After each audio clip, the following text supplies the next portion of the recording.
Hi everyone, welcome back to the channel. In today's video, I'm about to show you how to share your phone credit with your friends or family members in 2026. So the easiest way to send the credits is by using a quick code.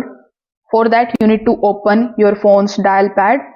Over here, you just have to simply type *100*, then your recipient's number, and the amount that you want to send, and then you just have to press hash. So after entering this particular number in the sequence on your dial pad, you just have to simply press the call button. So as soon as you do this, a message will pop up on your screen. It will show you the amount that you are sending and the number of the person receiving it. So if everything looks correct to you, simply press the 1 button in order to confirm it. Once you confirm it, both you and the receiver will get a text message immediately. So this particular message is going to basically tell you that the transfer was successful, and it will also show you how much money is left in your account. So this is how you can do it very easily.